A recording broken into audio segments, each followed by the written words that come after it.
Hi, you're watching Hindustan Times and I'm Aditi Prasad. The second surge of coronavirus sweeping the country is frightening. There is an unprecedented surge in new infections, more and more deaths are being reported, and the healthcare system is caving under the pressure of patients lining up, even as essentials like medicines, like oxygen, like ICU beds are really in short supply. Tragic stories of long queues outside hospitals, medical stores, overflowing crematoriums are not just limited to a few hotspots anymore. As the disease seems to be spreading at a faster pace than any time before in the last 1 year. Here's a brief look at some top line numbers with some perspective to understand how this second wave is different and the manner in which it is affecting India. Let's talk about the daily caseload. India witnessed a fresh high of 2.95 lakh new COVID-19 cases in the last 24 hours alone. Now, to put that number in perspective, till about a fortnight ago, the number of people infected was just about a third of this figure at 1 lakh cases per day. Till 2 months ago, it was just 10,000 cases per day. Today, it's 2.95 lakh cases in the last 24 hours. That's the speed with which new infections are growing. India's total active caseload crossed the 2 million mark earlier this week with a huge surge in new infections.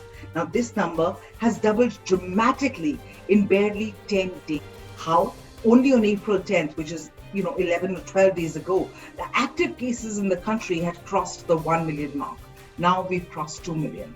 Another remarkable feature about this second wave in India is the very high positivity rate, or the number of people who are being infected versus the total number of tests being carried out. Now, India's daily positivity rate has doubled from 8% to 16.7% in just 12 days. Now, this is according to a health ministry data. This is a very grim milestone, really, and reinforces the view that the virus has spread at a very fast rate during the last 1 month. Experts believe that the more virulent mutant strains could be behind this second surge. India announced that it had detected the new double mutant variant of the coronavirus just in March, less than 20 days ago, termed B1617. This variant carries the markings of two virus mutations. It's said to be more infective, more transmissive, spreads more easily. In fact, this is apart from the South African strain, from the Brazilian strain, from the UK variant, all of which have been detected in India during this second wave.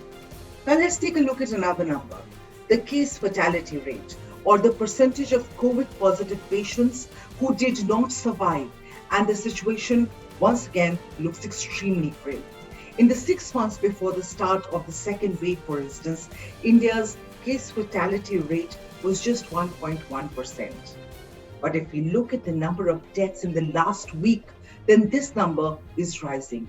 According to an HT analysis, which really accounts for a 2-week lag in deaths occurring on an average since the infection, 1.6% of the people who got infected in the week ending April 4th are dead.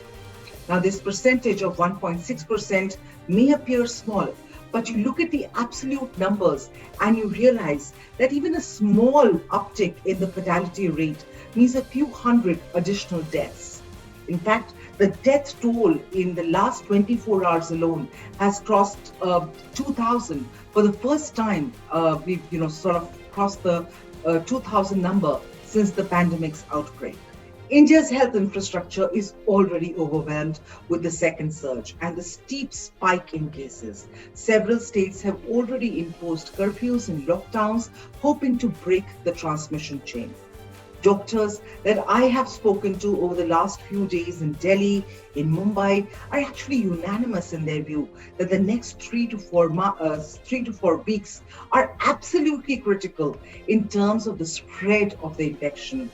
They are urging that India abandon all carelessness and observe the 3 W's: wear double masks, wash hands frequently, and watch your social distance.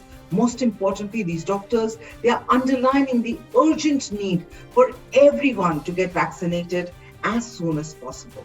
And with a faster transmitting variant of the virus at play in this second wave, that may well actually be the only way forward.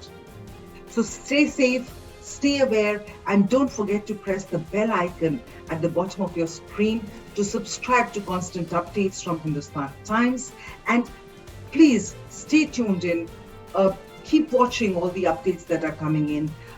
Stay ahead of this coronavirus, at least in the second surge, and let's win this just like we won against the first COVID wave. Thank you so much for watching. Stay tuned.